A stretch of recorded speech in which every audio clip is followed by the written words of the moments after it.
What's going on, Caesar? What up, man? What up? So we're switching things up a lot. So now we're gonna be on some, educational shit. You feel me? So, yeah. Why don't you go ahead and tell the people what we're doing with this new format?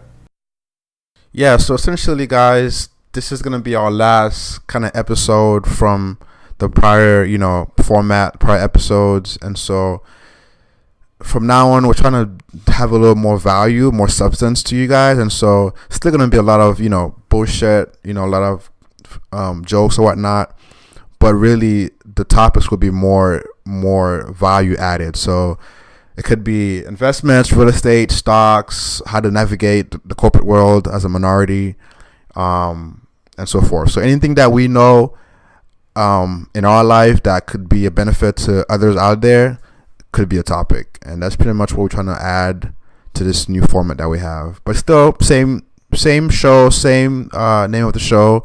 It's still CP and Caesar here. Same vibes. It's just going to be more substance, more value added. So Yeah, I think it's important because financial literacy, like between us being millennials and us being minorities, like it's I don't know, it's like being financially literate is rare.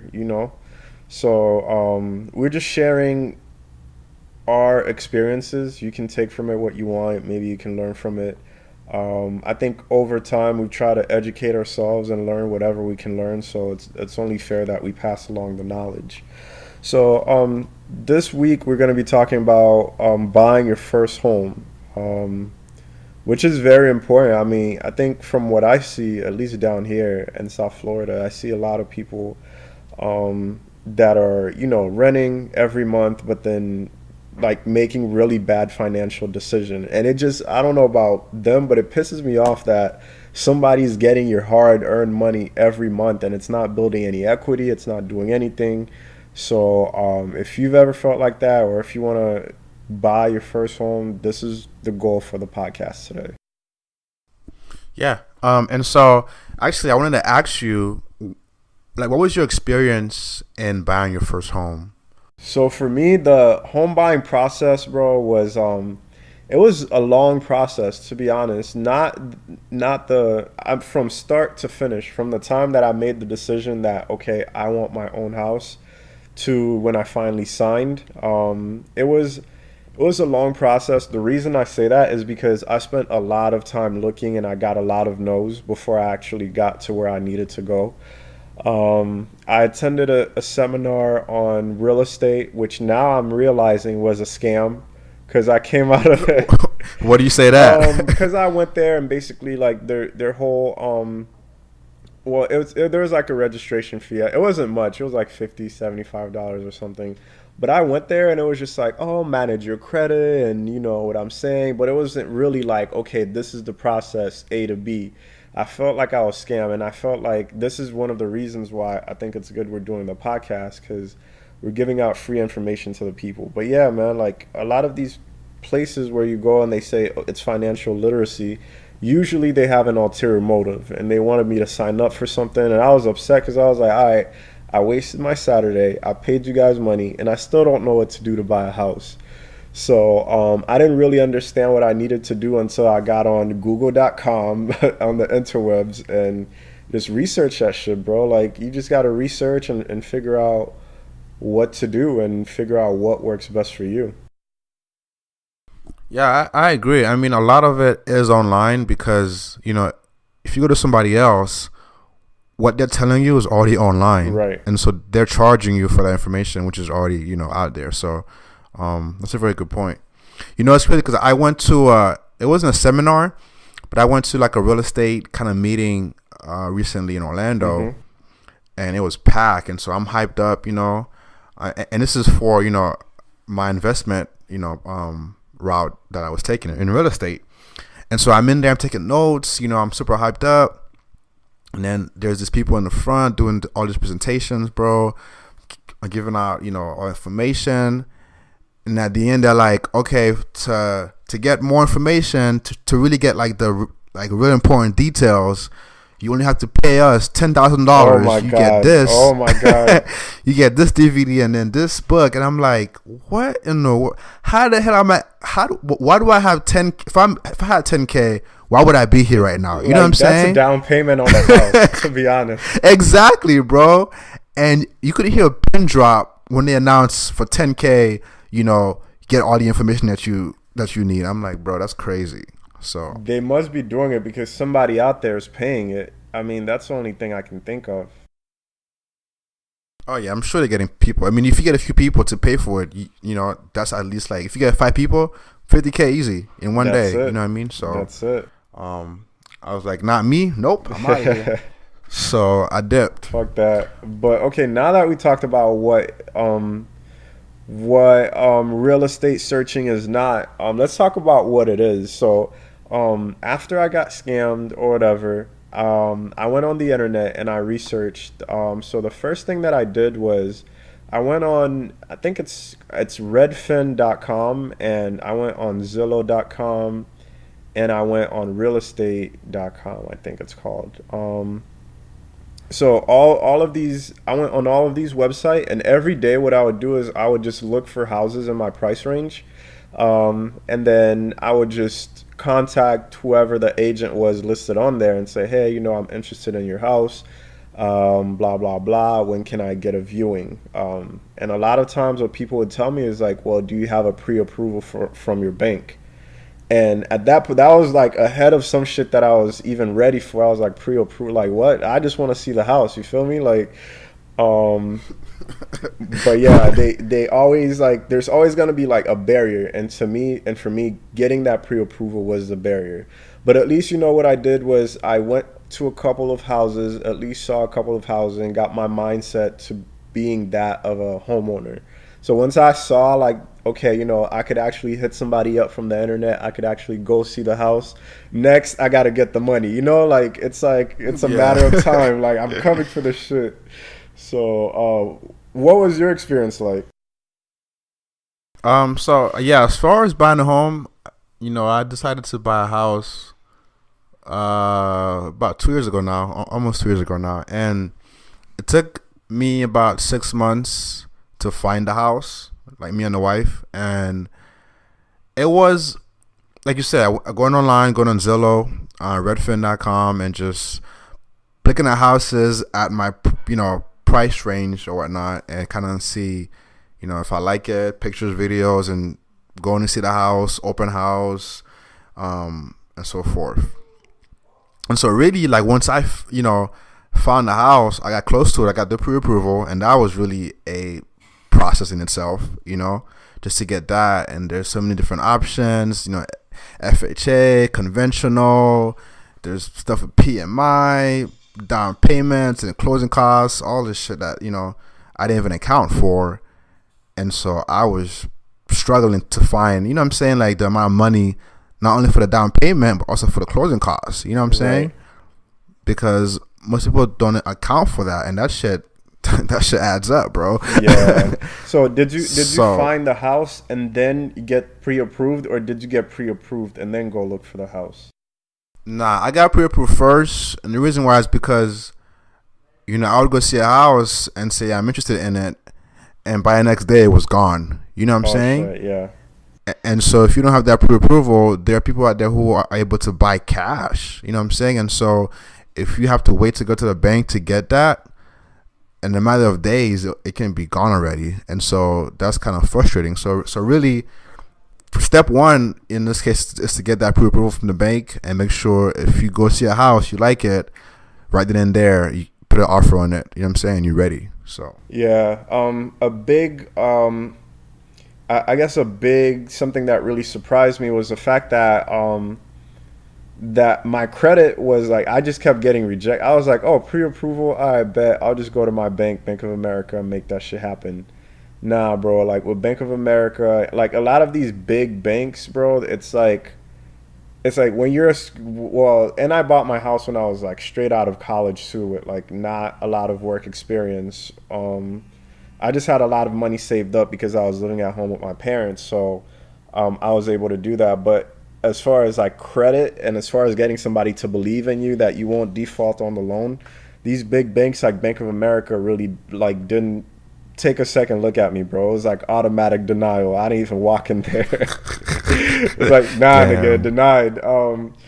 So Like, nope. no. So what I ended up doing was I started looking at, and this is my advice to anybody that wants to buy a house. Like, the process doesn't start like you can't just wake up one day and say, okay, I want to buy a house. It starts years before you want to buy that house because one, you got to start building up your credit, so that way when you go to get pre-approved, it's a easy process. And two, invest with credit unions.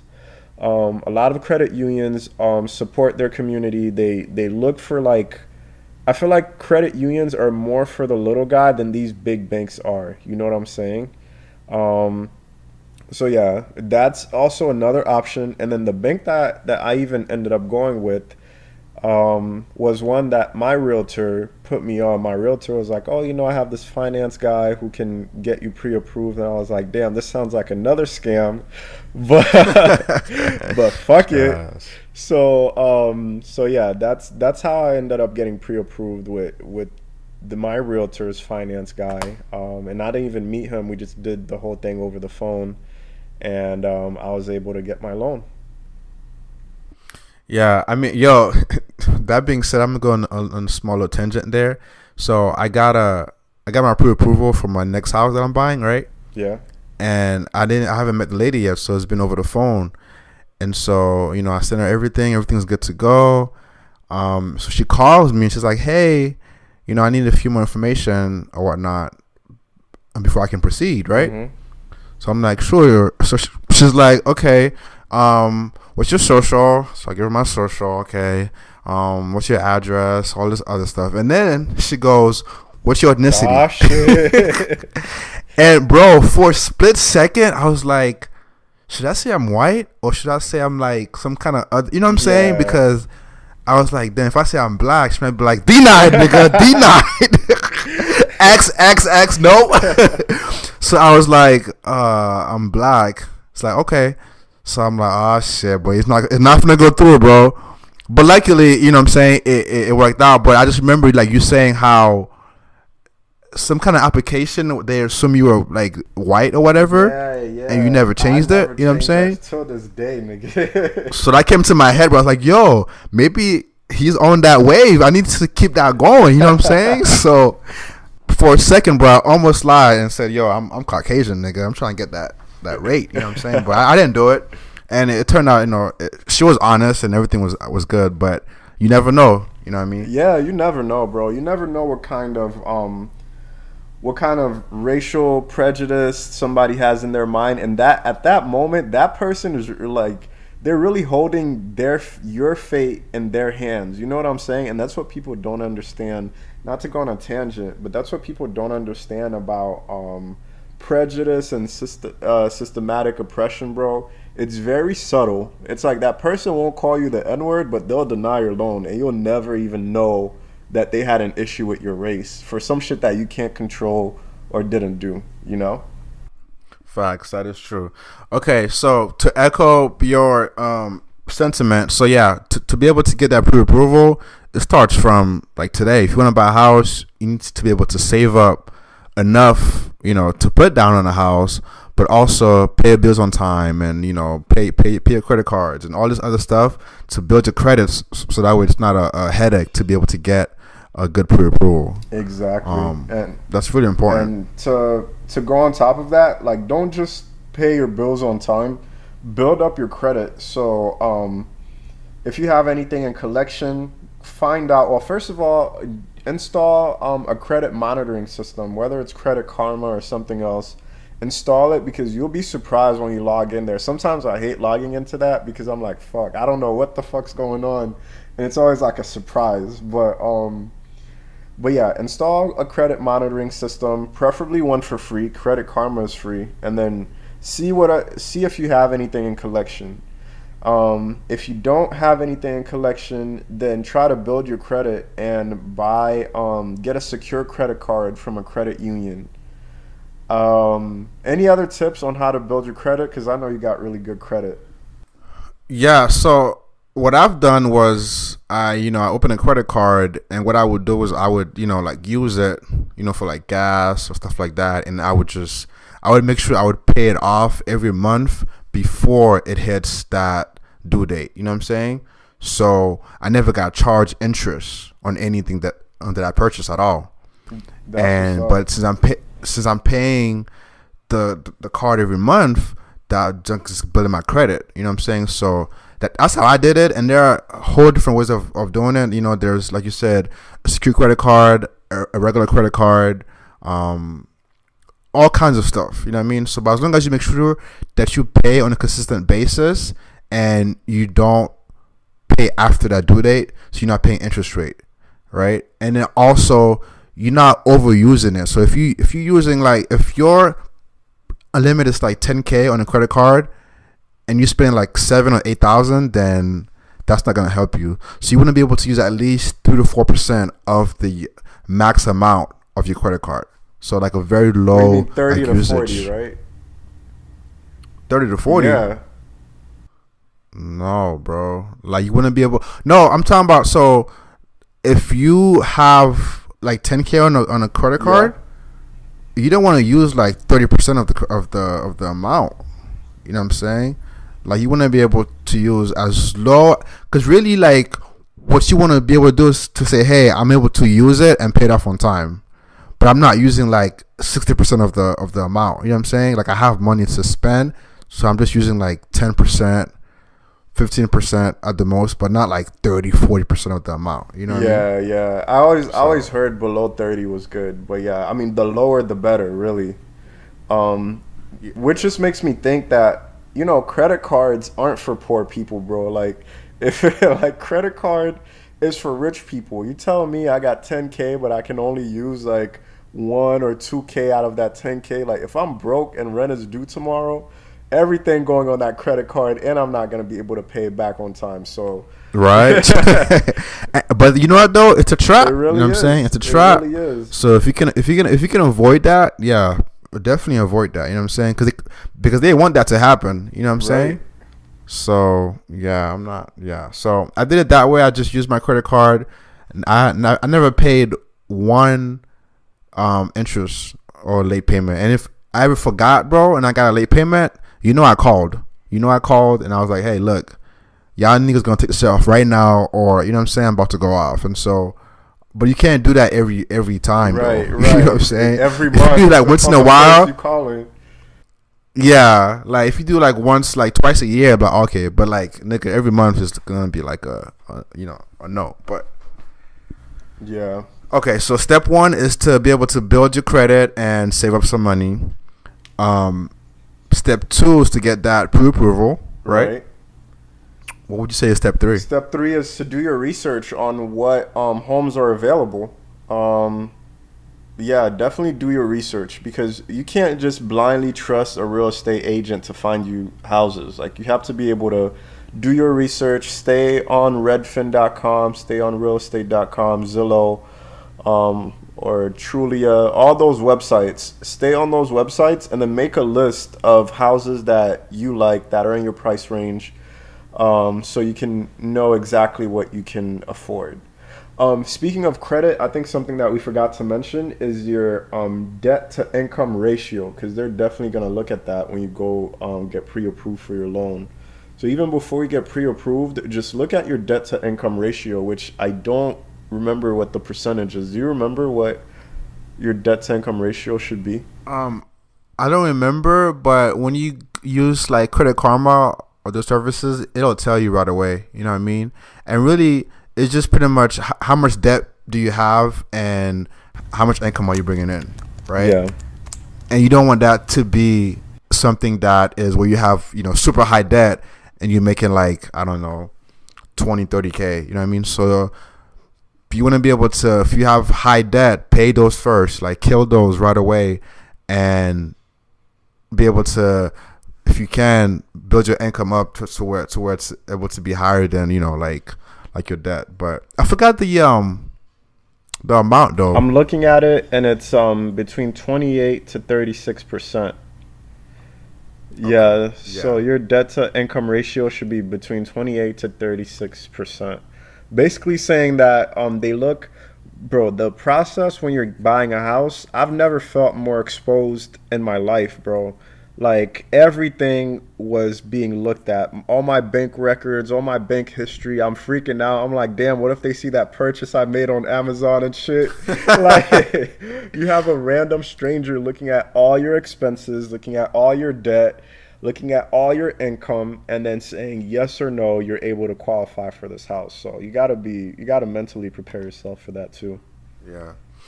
And another thing that I wanted to mention, this is probably part of step two, is when you get that pre-approval, the bank's gonna say, hey, based on your income, you can afford a house that's, $400,000, right? You have to realize that they're going based on a formula. So they're gonna like give you the highest they can that you can afford Because technically. they want you to borrow more.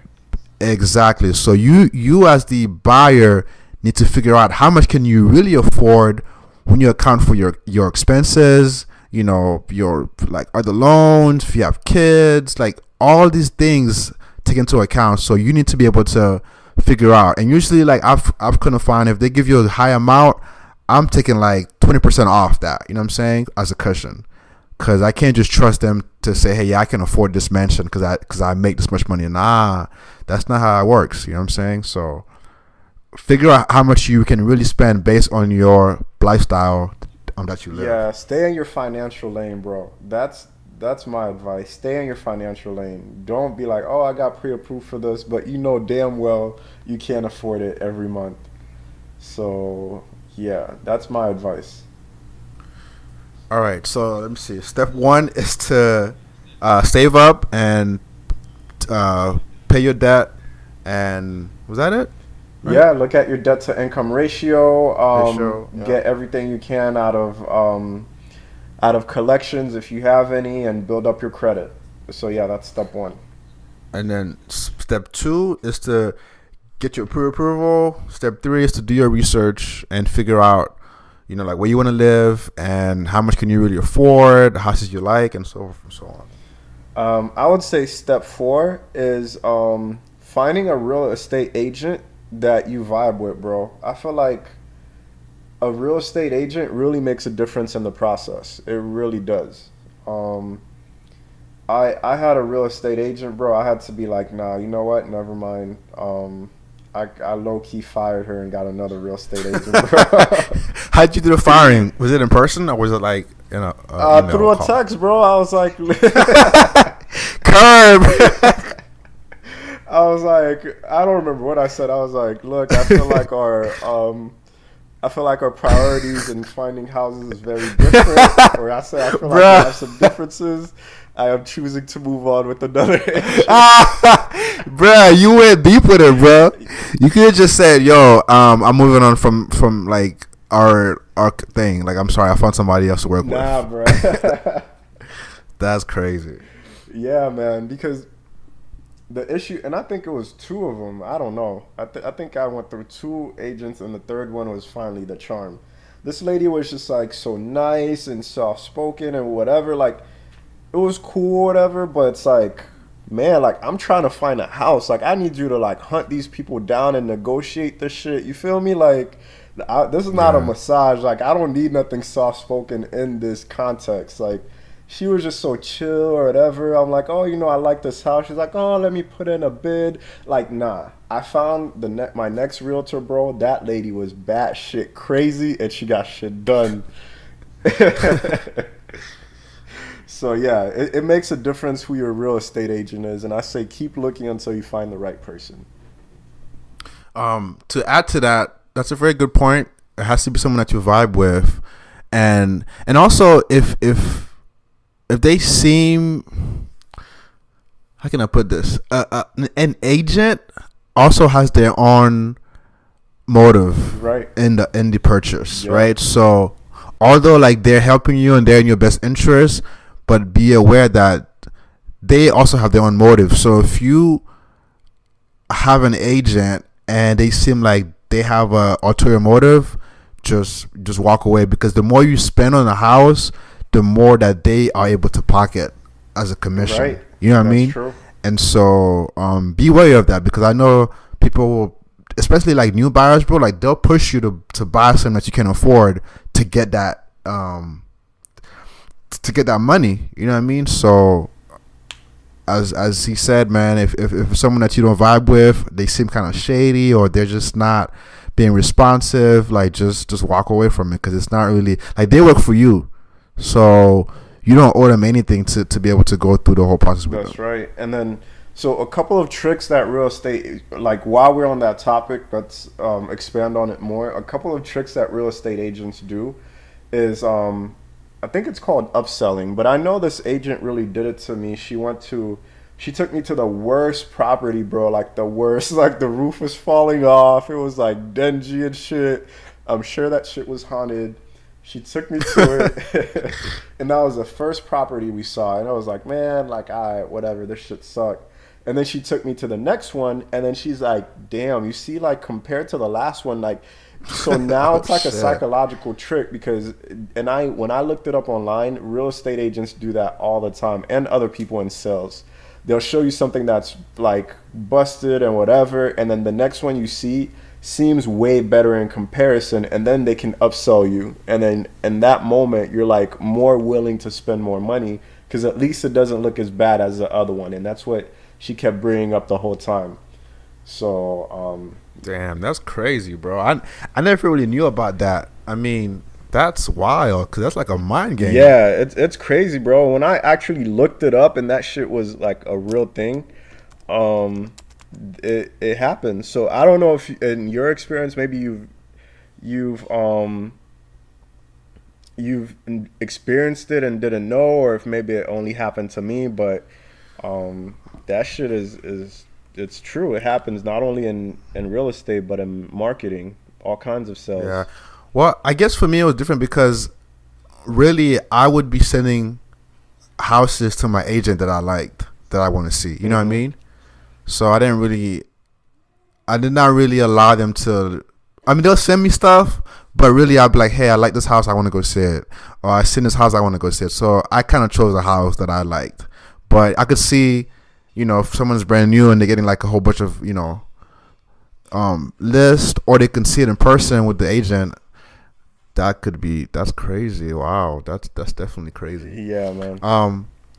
So one thing that I've seen though is the multiple offers. I don't know if you heard about that one. So that one is, you see a house that you like, and everything's looking great, and the agent goes, well, the seller is telling me that there's multiple offers on this house right now, like at least 3 offers, and so you have to go a little bit high on the offer price if you want this house. Right.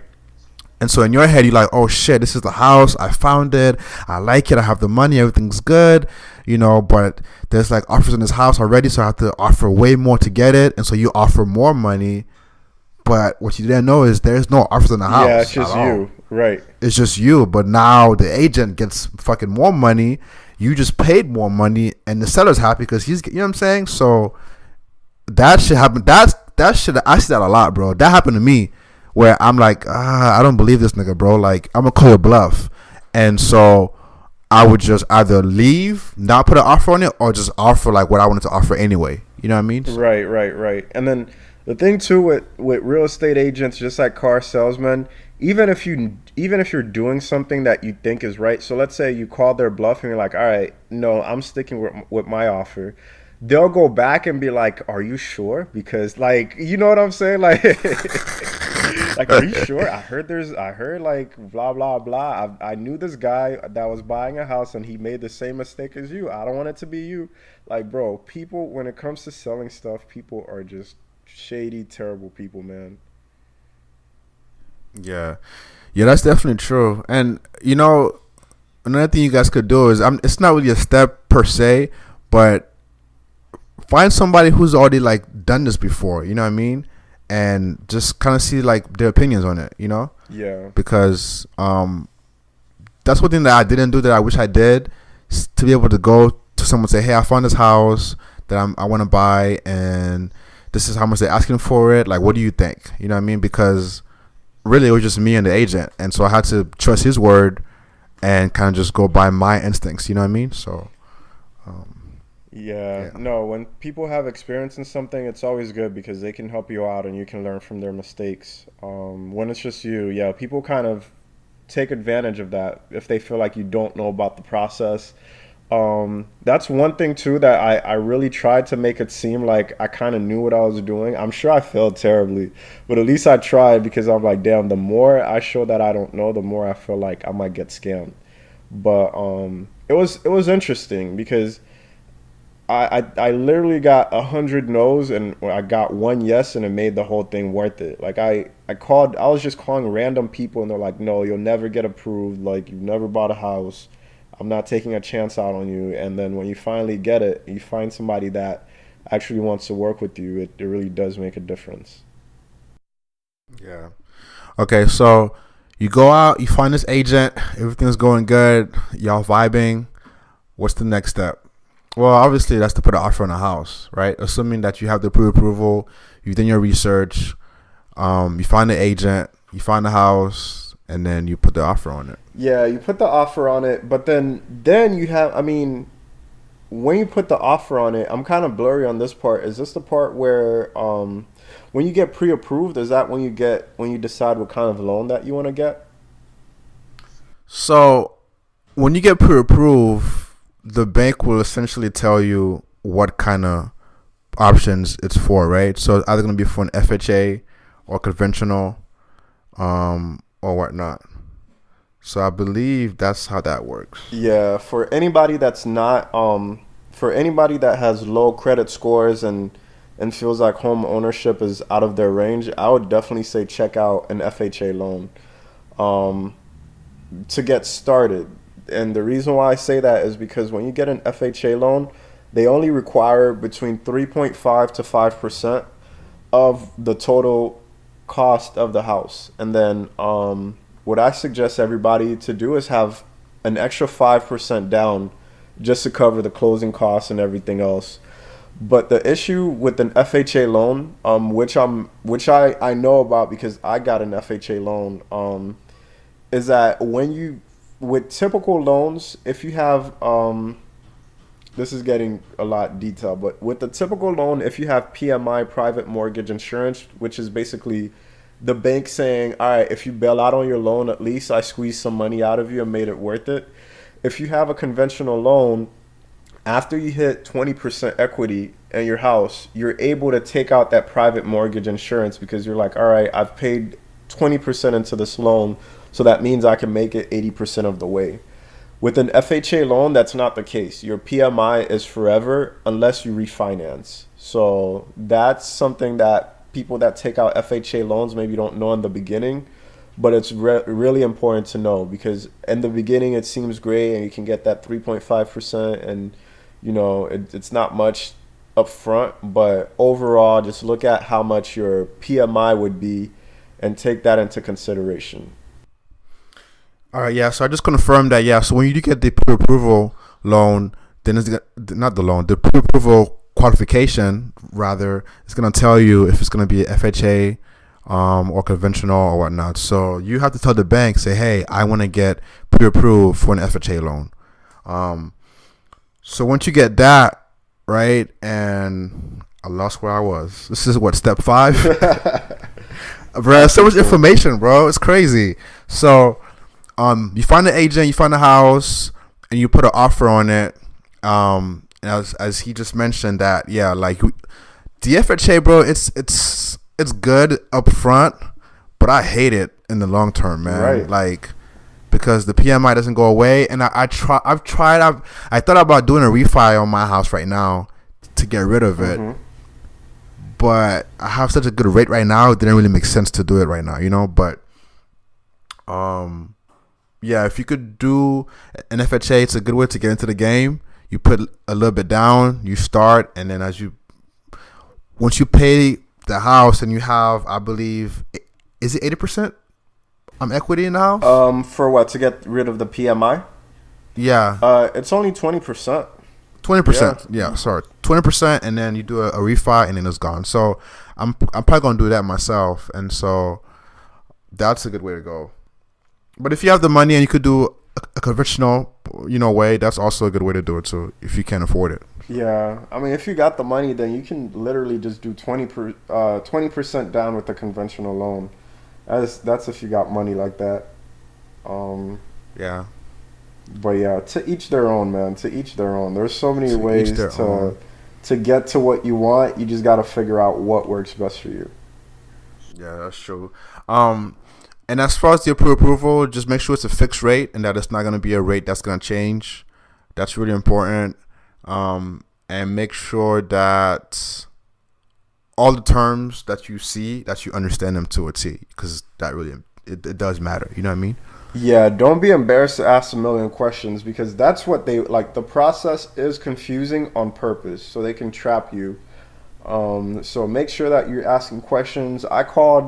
I'm pretty sure the guy that was doing my loan, I'm pretty sure he wanted to block me at some point because I just kept calling him and calling him and calling him and like, I have a question about this, I have a question about that. I would hang up and then like call him again. And then I call my realtor. Like, I'm sure they wanted to close more than I did. So yeah, man, don't be scared to ask questions. Yeah, I did the same too. I sent so many emails and phone calls, and I was just asking like the same stuff, but like in different ways because I didn't know any better. So, um, yeah, it's their job to answer your question. So definitely ask them. And then so really once you put the offer in and it gets accepted, then you have a certain amount of time period to do your due diligence, which is your inspection and all this stuff, just to make sure that there's nothing that's really big in the house that's wrong that you didn't know before, like a house. I mean, the roof, the water heater, pipes, AC, like all the big items. You want to make sure that you do a full inspection, that everything is good to go. Yeah, with that, I kind of felt like, well, I feel like I get scammed a lot. It's part of my personality, but nah, I felt like I got scammed with that because they're like, okay, to do the inspection, do you have somebody or do you want to go with our guy? And I'm like, fuck, I don't know nobody. You know what I'm saying? Like, I'm like in my early 20s. I'm like, what the fuck? Like, I just went with them. So I just, at that point, bro, I was just so over it. I was like, I'm just going to take whatever happens. You feel me? I feel you, and I'm glad you said that because I went the other route, and so same thing. They said, "Hey, we know a guy to do an inspection." I was like, "Nope, I found my own guy." So what I did, I went on Google, bro, and guys, take notes because this works. I called about like at least 10 places, if not more, and I would get a quote for an inspection, and I would just compare how much they would charge me, and I also compare like their like like the ratings on Google, their experiences, all the comments, and I would just kind of like I would rank them and then pick the best one that I liked and have them do it. Because if you have the realtors people do it, then it's kind of biased in a way, Right, right, and you don't want that. So you want your own independent person that you called from either somebody you know or you just find online, that you search on Google and you call them up independently, and then they came and did their own inspection. And that's the way I would go if I was you guys out there. And that's what I did. And then I found stuff that wasn't too big of a deal, but still. And once you find stuff in the house that's not good, then you can say, hey, I want to bargain. Say, hey, either you drop the price or, you fix these things before I buy the house. And usually they'll be like, all right, fine, well, drop it. If it's going to cost you $10K to put a new roof in, we'll drop it $10K or whatnot or whatever. So whatever happens, always negotiate to be able to get it fixed or drop the price, in the offer. Okay. When is the when somebody comes and evaluates and gives you the price value of your house, what part of the process is that in? That's a little bit blurry to me. You know what I'm talking about? So yeah, you're talking about the appraisal, right? So yes. the appraisal also happens, in that time span, right? So you do your own inspection, but then there's also an appraiser that comes to do that based, on the city and, home values and all this stuff. And they'll tell you what the home is valued at, right? Mm-hmm. the good thing is if it's valued below what you had to offer on it, then they have to come down to that value. I see. You know what I'm saying? So that's really important. And worst case scenario, if anything happens that you do not like, you can always walk away. And that's one thing that I didn't really know before. I thought like, hey, if I put an offer on a house, I'm locked in. You know what I'm saying? Like it's going down. Whatever happens, happens. But for any reason, as a buyer in that time frame, I don't know if it's like 7 days, 30 days, whatever it may be. For any reason, bro, you can just say, you know what, I want to pull out. I don't want to buy it no more, and that's it. You just take your money and you go somewhere else. And so, really, that inspection period is really key for you to make sure that every little detail about the house you find it in that time span. Yeah. I think that's another tactic that people do to like, that's kind of shady. They'll get, like, even when they find a house, they'll just put an offer on it so that nobody else can, it can say under contract. So technically, I don't think you can show it, or there's certain things you can't do. So a lot of people will do that. They'll go to a bunch of houses and just put offers on all of them. Yep, and that's not shady per se, bro. It's the business, and I'm actually doing that right now in the sense that, damn, you're one of them. Damn, I'm trying to be wealthy, man. I can't work 9 to 5 no more. So yeah, he's right. Like, a lot of people will just go put an offer on it, do the inspection, and hey, is anything big? Nope. All right, I'll keep it. If anything crazy, I'm gonna pull out. And once you put an offer on the house, what they can do is accept like backup offers. You know what I'm saying?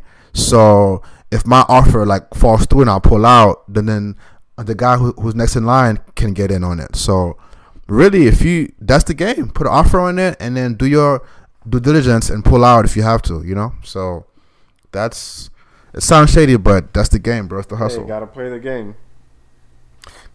All right. So what step is this, bro? Step 6. All right. So you do the inspection, and there's 2 paths. Either everything comes back good. Well, it's never good.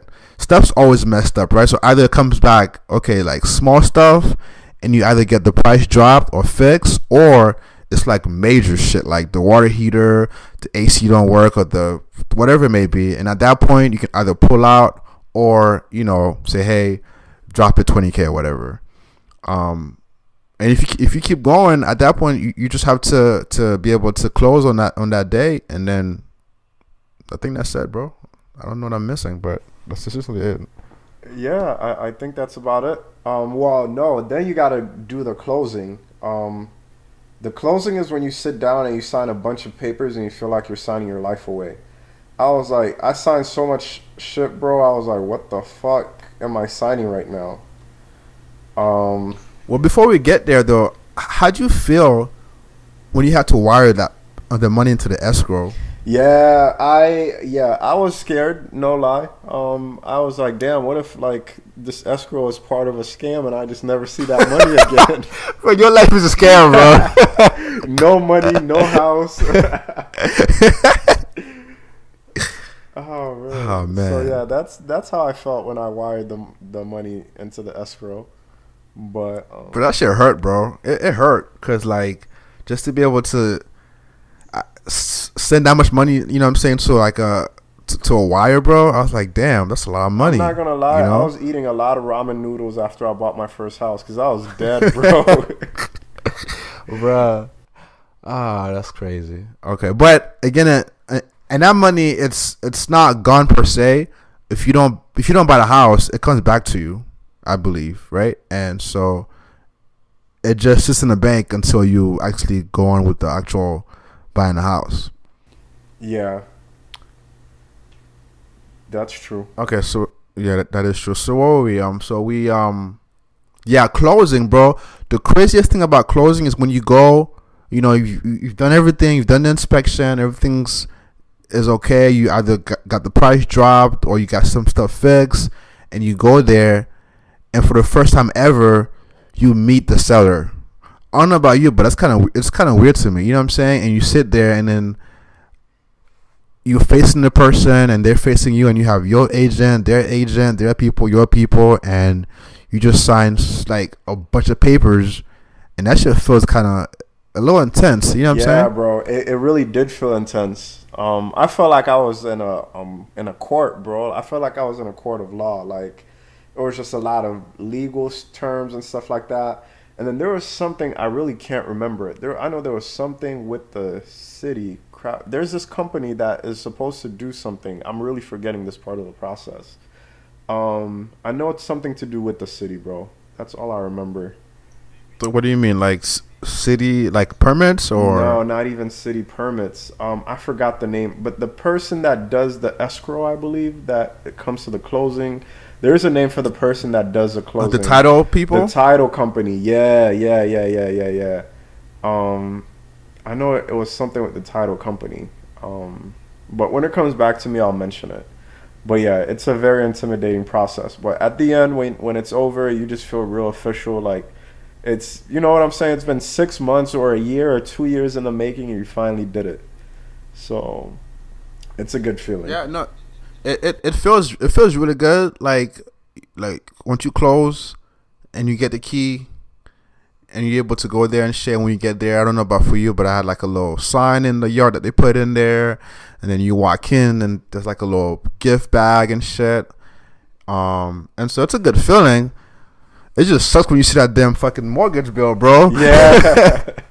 You know what I'm saying? It's like, god damn. You But get a then, break, right? You get like a 45-day break or something, right? well, it's a break per se, but a lot of people think that it's a free month. It's not a free month. Like what happens is you don't pay until like the following 30 days, right? Hmm. But you're paying for the past month. Does that make sense? Oh, I see what you're saying. Yeah, yeah. Yeah. So like for me, I closed, I believe, in August, Hmm. and so I didn't pay until like a month later. But I was paying for August in September, and so it wasn't really free per se. I was like, damn, because I thought it was free too, but it's not. It's not a free 30 days. It just seemed like that, but it's just to give you enough time to be able to, catch up and be able to get all your funds together to make that payment. So Yeah. Um, yeah, but at least you can say it's over and just enjoy your new house. And the ramen noodles because you're about to be broke as shit.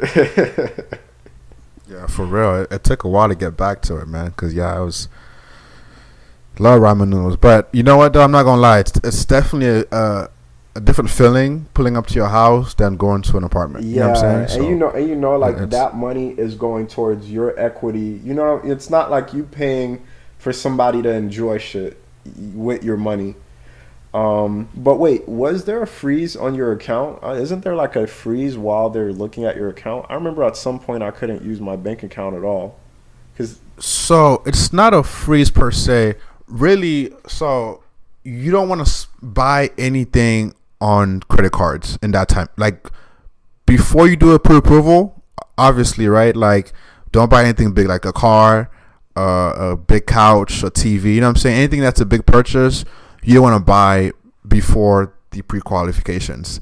Now, as far as your banks, you don't want to make any big transfers in that time span either, because I know for me, when they had to do like all the checks or whatever, right? yeah, They were like, "Hey, what is this transfer from this account to this account of this high amount?" And I'm just like, "That's just my other account." And they're like, "Whoa, whoa, whoa! Like you can't do that." So like, they want to be able to see your account not be as active in that time span, because they don't want like you buy a house and I deposit like 20K into your big account for you to buy yeah. It's it, like right? where is this money And coming from?